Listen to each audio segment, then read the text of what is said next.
নমস্কাৰ বন্ধু বান্ধৱীসকল, মোৰ অন্য এটা ভিডিঅ'লৈ আপোনালোক সকলোকে স্বাগতম জনাইছোঁ। বন্ধুসকল, এটা খুবেই ভাল খবৰ আপোনালোকৰ ওচৰলৈ লৈ আহিছোঁ। লাখপতি বাইদেউৰ যি পইচাসমূহ, সেই পইচাসমূহ আপোনালোকে সোনকালে পাব।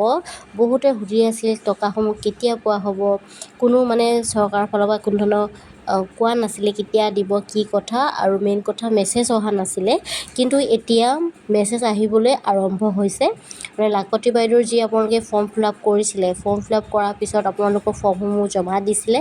জমা দিয়াৰ পিছত সেইবোৰ ভেৰিফিকেশ্যনৰ কাৰণে পঠিওৱা হৈছিল আৰু তাৰপিছৰ পৰা কোনো ধৰণৰ খা খবৰ আপোনালোকে পোৱা নাছিলে, কোনসকলে পাব, কেতিয়া পাব। গতিকে এতিয়া লাহেকৈ আপোনালোকৰ মোবাইললৈ হয়তো মেছেজ আহিছে। কিছু সংখ্যক লোকলৈ মেছেজ অহা নাই, সেইটো বাৰু মই পাছত কৈ আছোঁ কিয় অহা নাই। কিন্তু যিসকল লোকলৈ ধৰি লওক মেছেজসমূহ আহিছে, নিশ্চিত ৰাখক আপোনালোকে পইচাসমূহ পাব। আৰু আপোনালোকৰ এটা ইণ্টাৰভিউ হ'ব। যিসকল লোকলৈ মেছেজসমূহ আহিছে সেইসকল লোকৰ ইণ্টাৰভিউ এটা হ'ব। ইণ্টাৰভিউ এটা হোৱাৰ পিছতে আপোনাৰ পইচাসমূহ পাব।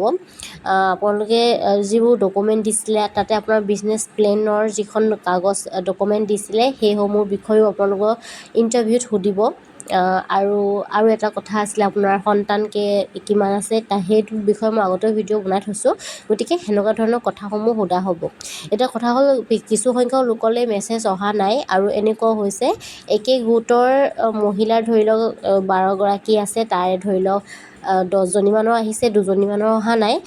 তেনে ক্ষেত্ৰত চিন্তা কৰিবলগীয়াতো কোনো কথা নাই। যদি আপোনালোকৰ সকলোবোৰ ডকুমেণ্ট ঠিককৈ দিয়া হৈছে, সকলোবোৰ মই কথা কৈছোঁ যে আপোনালোকে যিবোৰ ডকুমেণ্ট দিছে ভালকৈ লিখা লিখিকৈ দিছে, লগতে আপোনাৰ আধাৰ কাৰ্ড, পান কাৰ্ড সেইবোৰ যদি ঠিকেই আছে, বেংকৰ লগত জইন হৈ আছে, ৰিলেট হৈ আছে, যদি ঠিকে আছে তেন্তে চিন্তা কৰিব নালাগে।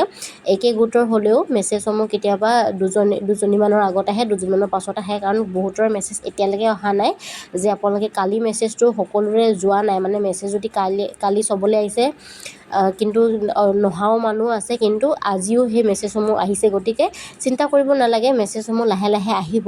যদিহে আপোনালোকৰ সকলো ডকুমেণ্ট যদি ঠিকে আছে, মেছেজসমূহ আহিব। দেৰি হ'ব পাৰে, একে গোটৰ হ'লেও কেতিয়াবা এজনীমানৰ মেছেজ দেৰিকৈ আহে।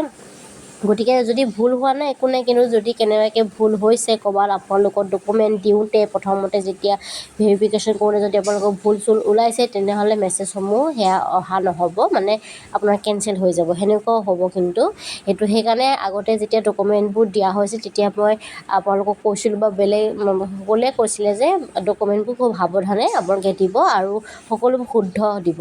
গতিকে সেইটো কথা আছিলে। এতিয়া যি কি নহওক, যাৰসকলৰ মেছেজ আহিছে খুবেই ভাল কথা, আৰু যোনসকলৰ মেছেজ অহা নাই দুদিনমান ৰৈ দিয়ক। আপোনালোকৰ কেতিয়াবা শুদ্ধ হ'লেও মেছেজসমূহ একেলগে অহা নাই সকলোৰে, দুদিনমানৰ পাছতো আহিছে। গতিকে অকণমান ৰৈ দিয়ক।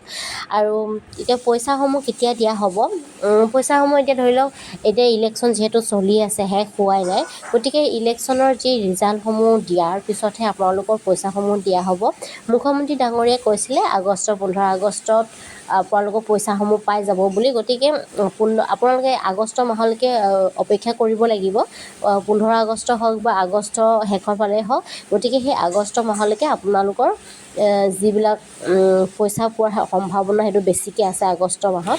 যি কি নহওক, লাখপতি বাইদেউ এটা খুবেই ভাল খবৰ। আপোনালোকৰ মেছেজসমূহ আহিলে, যিসকলৰ অহা নাই দুদিনমান ৰৈ দিয়ক, আহিব আপোনালোকৰ মেছেজ।